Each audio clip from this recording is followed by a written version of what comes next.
પાટણ જિલ્લા બાદ સાબરકાંઠામાં પણ બાળ તસ્કરી જેવો જ કિસ્સો સામે આવ્યો છે।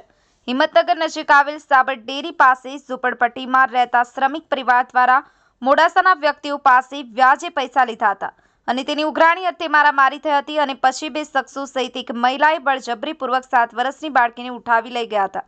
જોકે 60,000 રૂપિયાની લેતી દેતી મામલે લગભગ 3 લાખથી 4 લાખ રૂપિયા જેટલો હિસાબ બતાવી ઉઘરાણી કરવામાં આવી હોવાનો ફરિયાદમાં ઉલ્લેખ કરવામાં આવ્યો છે।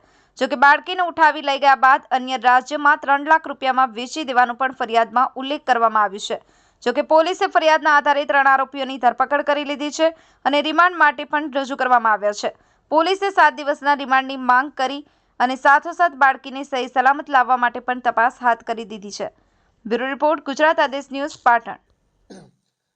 સાબરકાંઠા જિલ્લાના હિંમતનગર એ ડિવિઝન પોલીસ સ્ટેશન ખાતે 19 તારીખના રોજ એક ગુનો રજીસ્ટર કરવામાં આવેલ છે। ગુનામાં વિગત એવી છે કે નટ સમાજના જે ફરિયાદ પક્ષ છે એમની સગીર વયની દીકરી છે એમને ફરિયાદમાં ઉલ્લેખ કર્યા પ્રમાણે 3 આરોપીઓ જે ઉછીના પૈસા લીધા હતા એના બદલામાં લઈ ગયા છે અને એને વેચી મારી છે। એ પ્રમાણેની હકીકત હતી। એ હકીકત આધારે પોલીસે તપાસ કરી છે।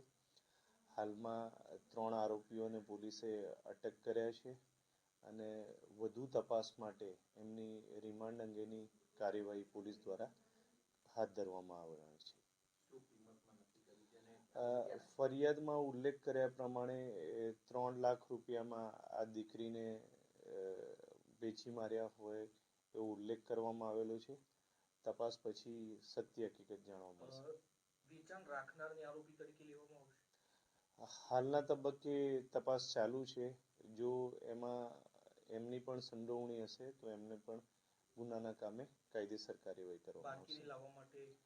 બાળકીને લાવવા માટે પોલીસ ત્વરિત કાર્યવાહી કરી રહી છે અને ઝડપથી બાળકી હેમખેમ મળી જાય તે પ્રમાણેના પ્રયત્નો કરવામાં આવશે। ફરિયાદમાં એક અન્ય ઉલ્લેખ કરવામાં આવેલો છે કે જે પૈસા ઉછીના લીધા હતા એના વ્યાજ સાથે 3 થી 4 લાખ રૂપિયાની અમાઉન્ટ થાય છે। એ બાબતે પણ પોલીસ તપાસ કરી રહી છે।